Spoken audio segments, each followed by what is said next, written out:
right? We'll continue with the fourth problem. Let us read the question first, right? It is type 2 problem, right? We have seen the three types of problem here, right? One may be asking for us to calculate the resultant force and its direction. Second problem is they will give the resultant force value, right? They will give the resultant force value or magnitude of resultant force. They will be asking us to calculate one unknown force, right? So that is the kind of problem which you are going to solve in the fourth problem, right? Here this is a problem where number of forces are acting out of these four forces. So that is, first one is 200 newton force, second one is 400 newton force, third one is 200 newton force, fourth one is 500 newton force, and this is the fifth one, right? So out of these five forces, they have given the value of four forces, right? They have given the magnitude of four forces, and also they have given the resultant force value, right? The resultant force value, they have given the resultant force value as 400 newton, and they are saying that it is acting along x-axis, right? The resultant force itself is acting along x-axis. So with these statements, we have to identify the unknown force value and its inclination, right? So determine the unknown force value p and its inclination with respect to x-axis, right? They are asking us to calculate unknown force magnitude, p force magnitude, and its inclination with respect to x-axis, right? So read the complete problem. Four coplanar forces acting at a point are shown in the figure. One of the force is unknown and its magnitude is shown by P, right? The resultant force has the magnitude of 400 Newton and it's acting along x-axis. Determine the one unknown force P and its inclination with respect to x-axis, right? So out of five forces, four force value are given, and fifth force they are asking us to calculate, provided the resultant value is shown as 400 Newton, right? So if I replace all these five forces, that replaced value, that resultant value is 400 Newton, and that resultant force is acting along x-axis, right? That is the statement it is given. And out of those five forces, one force P is unknown. That P force we have to identify with respect to inclination x-axis, right? That theta also you have to identify, right? So if you have to resolve this force in its x direction and y direction, before that, one statement it is given like the resultant force is acting along x-axis, right? So this is the second case which you have to follow, right? Before that, we have seen the resultant force is acting in this direction with angle of inclination theta. Even we can resolve this force, right? Resultant force also can be resolved, right? Resultant force also can be resolved into its x component and into its y component.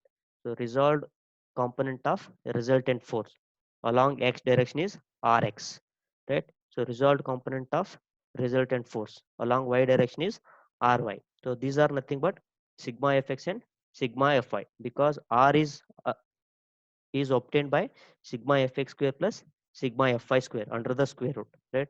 It is nothing but our hypotenuse side, right? So if I make the triangle like this, right? So R is hypotenuse and this is adjacent side.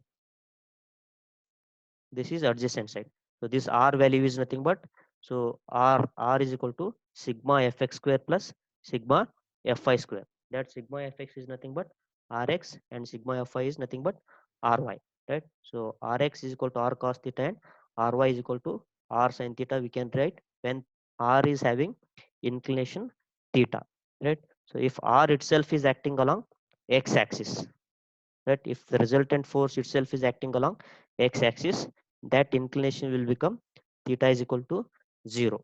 When theta is equal to 0, cos 0 is 1. That Rx will become R only, right? When theta is equal to 0, sin 0 will become 0. 0 multiplied by R will become 0 itself, right? So when resultant force acting along x axis, Rx will become R and Ry will become 0. Similarly, when the resultant force itself is acting along y-axis, right, the angle of inclination with respect to x-axis is 90 degree, right? So when cos 90 is 0, right? Rx is equal to R cos theta. theta is equal to 90 degree. So cos 90 is 0. 0 multiplied by r is 0 itself, right? So when resultant force is acting along y direction, it will be having only y component. Its x component will be 0, right? So sigma fx is equal to rx. Rx will be equal to 0. Sigma fy will be equal to ry. So ry will be equal to r. So these are the three cases which you have to understand. Out of these three cases, in the given problem, out of these three cases in the given problem, the resultant force acts along x-axis, right? If r acts, the resultant force acts along x-axis. This is the statement which we are able to see here, right? So the resultant has a magnitude of 400 Newton and it is acting along x-axis. This is the statement which you have to understand, right? If r is acting along x-axis, right? So if r is acting along x-axis, its inclination with respect to x-axis is theta is equal to 0 degree, and ry, its inclination with respect to x-axis, theta is equal to 0. R cos 0 is r, and r sin 0 is 0.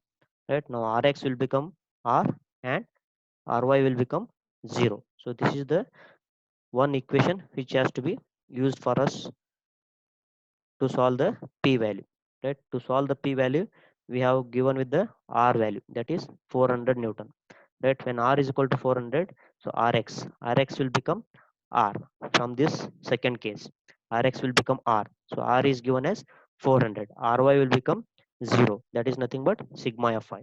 Now our sigma fx will be equal to r. Sigma fi will become 0, right? Using these two equations, sigma fx will become r and sigma fy will become 0. Using these two equations, we have to resolve all the forces, right? We have to resolve all the forces and we have to equate it to r, that is equal to 400, right? For sigma fx, right? Similarly for sigma fy, we have to equate all the resolved components into 0, right? So that we can get two equations, right?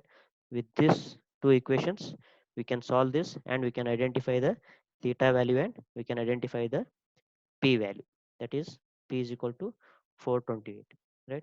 So I'll unmute all.